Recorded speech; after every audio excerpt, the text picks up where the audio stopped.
शास्त्र बुक के chapter number 3 साझेदारी फर्म का पुनर्गठन या साझेदार का प्रवेश। तो हम कह सकते हैं जब भी हमें अपने साझेदारी में कुछ चेंज करने पड़ते हैं तो उसका एक नया पुनर्गठन करना होता है। तो वो इस चैप्टर में हम सीखेंगे। शुरुआत करते हैं। आप अपनी बुक को अपने सामने रखकर बैठें। साझेदारी एक ठहराव का परिणाम है जो व्यक्तियों में किसी व्यवसाय के लाभों को बांटने के लिए किया जाता है। देखो, साझेदारी बनती क्या है? दो या दो से अधिक व्यक्तियों का एक संघ होता है जो लाभ बांटने या लॉस को वहन करने के लिए इकट्ठा होते हैं। ऐसी साझेदारी ठहराव में किसी परिवर्तन में वर्तमान ठहराव जो समाप्त हो जाता है, यानी जो पुराने से हमारा समझौता या एग्रीमेंट जो चला आ रहा है वो तो समाप्त हो जाता है और वर्तमान में जो नया समझौता होता है तो उसे कहते हैं साझेदारी फर्म का पुनर्गठन कहा जाता है। और एक नया ठहराव शुरू हो जाता है। समझौता एग्रीमेंट या ठहराव में परिवर्तन से साझेदारों के आपसी संबंधों में भी परिवर्तन हो जाते हैं। साझेदारी फर्म तो चालू रहती है परंतु साझेदारी फर्म का पुनर्गठन हो जाता है। तो क्या पता चलता है इसमें हमें कि जब हम अपनी पुरानी साझेदारी के समझौते में कुछ चेंज करते हैं तो उसका वो कहलाता है साझेदारी का पुनर्गठन। अब आगे चलते हैं बुक में। साझेदारी फर्म के पुनर्गठन के प्रकार। अब इसके कई प्रकार हैं। सबसे पहला प्रकार है इसमें नए साझेदार का प्रवेश। साझेदारी अधिनियम 1932 के प्रावधानों के अनुसार किसी व्यक्ति को साझेदारी फर्म में सभी वर्तमान साझेदारों की स्वीकृति पर ही प्रवेश मिल सकता है। यदि आप अपने साझेदारी फर्म में किसी नए साझेदार को प्रवेश करना चाहते हो तो जो पुराने साझेदार हैं यदि वे सब सहमत हैं तो ही नए साझेदार का प्रवेश हो सकता है, जब तक कि इसके विपरीत कोई समझौता न हुआ हो। जब किसी साझेदारी के अतिरिक्त पूंजी का प्रबंध की आवश्यकता होती है, अर्थात हम कह सकते हैं कि हम नए साझेदार का प्रवेश जब करते हैं क्या तो हमें एडिशनल पूंजी यानी अतिरिक्त पूंजी या कौशल में वृद्धि करने के लिए या नई तकनीकी में चेंज करने के लिए हम एक नए साझेदार का प्रवेश करते हैं। इस स्थिति में फर्म पुनर्गठित होगी। जैसे इस बुक में बताया गया, रवि तथा भानु समान अनुपात में लाभ हानि बांटते हुए साझेदार हैं, यानी रवि और भानु का जो था अनुपात में लाभ हानि इक्वल था। 1 अप्रैल 2019 को उन्होंने दिवाकर को लाभ के 1/4 भाग के लिए साझेदार बनाया। जब दिवाकर आया तो जो फर्म का पार्ट है उसका 1/4 जो पार्ट होगा वो नए साझेदार का होगा बनाया। तो अब 3 साझेदार हो गए। अब इस फर्म में क्या हो गए? 3 साझेदार हो गए। कौन कौन? रवि, भानु और तीसरा दिवाकर।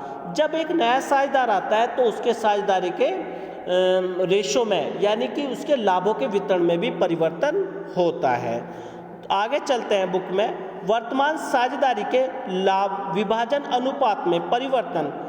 कभी कभी वर्तमान साझेदार अपने लाभ हानि विभाजन अनुपात में परिवर्तन करने का निर्णय लेते हैं। जैसे ए तथा बी लाभों को 2:1 के अनुपात में बांटते हैं।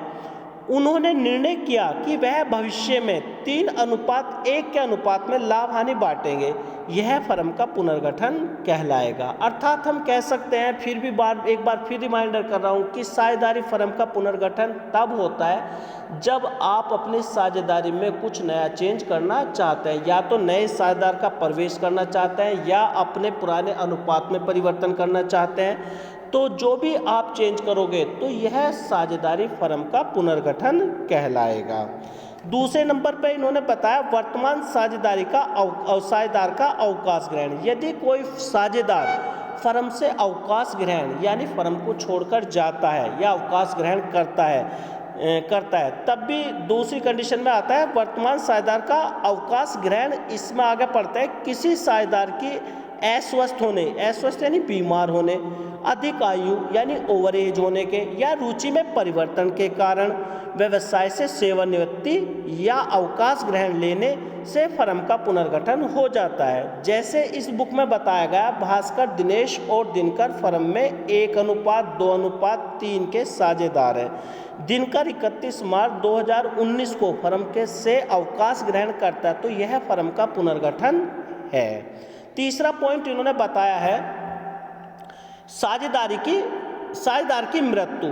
यदि चलती हुई फर्म से, देखो डेथ किसी को नहीं पता कब कहाँ किस टाइम हो जाए, तो बेटा ये आप भी जानते हो कि साझेदार में जो साझेदार की, यदि किसी साझेदार की मृत्यु हो जाती है तो वो अवकाश, वो जो साझेदारी से उसकी साझेदारी समाप्त हो जाती है। अब आगे हम पढ़ते हैं, किसी साझेदार की मृत्यु होने पर फर्म का पुनर्गठन हो जाता है। जैसे वारी, अंबु तथा नीर 4-3-2 के साझेदार हैं। 31 मार्च 2021 को नीर की मृत्यु हो जाती है, तब वारी और अंबु समान अनुपात में लाभ हानि विभाजन का निर्णय लेते हैं, तो यह फर्म का पुनर्गठन कहलाएगा। इससे आगे चलते हैं, दो साझेदारी फर्मों का समविलय। समविलय जानते हैं जब दो साझेदारी फर्म एक साथ मिल जाती है। आगे देखो, जब दो फर्म आपस में विलय होकर एक नई फर्म बनाती है तो यह साझेदारी फर्म का पुनर्गठन कहलाएगा। तो इन्होंने इसमें 4 तरह से बताया बेटा। सबसे पहले बताया नए साझेदार का प्रवेश, यानी पुरानी फर्म में एक नए साझेदार का प्रवेश आने पर भी साझेदारी फर्म का पुनर्गठन हो जाता है। दूसरा इन्होंने बताया वर्तमान साझेदारों के लाभ विभाजन अनुपात में परिवर्तन। यदि दूसरी कंडीशन में वे कह रहे हैं कि यदि जो वर्तमान साझेदार हैं वे अपने फर्म में अपना अनुपात परिवर्तन करना चाहते हैं तो भी साझेदारी फर्म का पुनर्गठन कहलाएगा। तीसरा बताया वर्तमान साझेदार का अवकाश ग्रहण, यानी यदि कोई साझेदार वर्तमान साझेदार में से कोई साझेदार फर्म को छोड़कर जाता है तो भी साझेदार का पुनर्गठन कहलाएगा। आगे बताया इन्होंने साझेदार की मृत्यु। यदि किसी साझेदार की वर्तमान साझेदारों में से किसी एक साझेदार की मृत्यु हो जाती है तो भी हमें अपनी फर्म या साझेदारी को पुनर्गठन करना होगा। इससे आगे बताया दो साझेदारी का फर्म का समविलय, अर्थात दो व्यापार का एक व्यापार में मिल जाना। तो जब दो व्यापार एक व्यापार मिलकर हो जाते हैं तो भी आपकी साझेदारी फर्म का समविलय होने पर आपकी साझेदारी फर्म का पुनर्गठन होगा। अर्थात जब पुनर्गठन करते हैं तो हमारे कुछ एसेट और कुछ लायबिलिटीज़ में परिवर्तन होता है, या तो कुछ घटती है या कुछ बढ़ती है। इससे आगे चलते हैं नेक्स्ट टॉपिक पे, साझेदार का प्रवेश। इसमें देखते हैं बेटा साझेदारी, भारतीय साझेदारी अधिनियम 1932 की धारा 31 उपधारा 1 के अनुसार वर्तमान साझेदारों की सहमति से ही एक नए व्यक्ति को फर्म में साझेदार बनाया जा सकता है। अर्थात हमारा जो भारतीय साझेदारी अधिनियम 1932 है वो यह बताता है कि यदि सभी साझेदार सहमत है तभी हम एक नए साझेदार को उसमें पार्टनर बनाएंगे। फर्म के व्यवसाय के विस्तार हेतु अधिक पूंजी की आवश्यकता, नया साझेदार कब बनाया जाता है? यदि हम फर्म में अधिक पूंजी की आवश्यकता होती है। दूसरा, तकनीकी ज्ञान एवं कुशल प्रबंधन की आवश्यकता होती है। तीसरा, प्रतियोगिता कम करने के लिए अन्य विभिन्न प्रकार की परिस्थितियां हो सकती है जिनके आधार पर नए साझेदार का प्रवेश किया जाता है। जब एक नया साझेदार किसी साझेदारी संस्था या फर्म में प्रवेश करता है तब उसे अन्य अधिकारों के साथ निम्नलिखित 2 अधिकार प्राप्त होते हैं। सबसे पहला, फर्स्ट इसमें दे रखा, फर्म के भविष्य के लाभों में हिस्सा पाने का अधिकार। अर्थात जब भी मैंने तुम्हें बताया होगा एक शुरू की क्लासेस में कि साझेदारी में यदि किसी साझेदार को फर्म से ना ही लाभ मिल रहा और ना ही वो कोई हानि वहन कर रहा तो वो साझेदारी फर्म का साझेदार नहीं कहलाता है। तो सबसे पहला उसका अधिकार होता है लाभ, भविष्य में लाभ होने वाले लाभ में हिस्सा पाने का अधिकार। दूसरा, फर्म की संपत्तियों में हिस्सा प्राप्त करने का, यानी जो फर्म के पास एसेट है उसमें भी वो हिस्सा प्राप्त करने का अधिकार रखता है।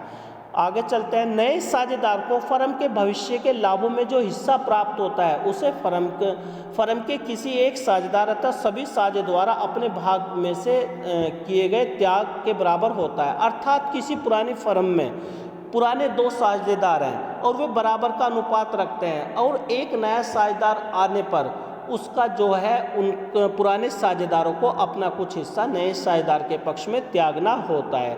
इस त्याग की क्षतिपूर्ति करने के लिए जो राशि वह फर्म को देता है उसे ख्याति अथवा प्रीमियम कहते हैं। तो जब भी कभी फर्म में नया साझेदार आता है वो 2 चीज़ लेकर आता है, एक तो साझेदारी में पूंजी और दूसरी होती है उस ख्याति, गुडविल।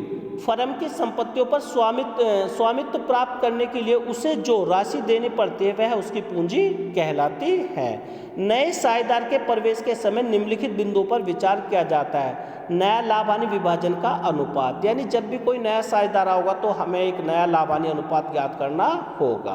दूसरा, जो पुराने साझेदार हैं वे अपने हिस्से का कुछ त्याग करते हैं। तीसरा, ख्याति का मूल्यांकन एवं समायोजन, जो ख्याति होती है उसको रिवैल्यूएट किया जाता है और उसको एडजस्ट किया जाता है। परिसंपत्तियों का पुनर्मूल्यांकन एवं दायित्वों का पुनर्निर्धारण, यानी जो फर्म के पास पुरानी संपत्तियां हैं उन्हें रिवैल्यूएट की जाती है और जो उनके दायित्व है उनको भी रिवैल्यूएट किया जाता है। संचित लाभों का वितरण, जो भी संचित लाभ होगा उसका वितरण यानी सभी में बांटा जाएगा, और साझेदारों की पूंजी का समायोजन। इससे नेक्स्ट टॉपिक इसमें है नया लाभ हानि विभाजन का अनुपात, ये हम नेक्स्ट वीडियो में आपको बताएंगे।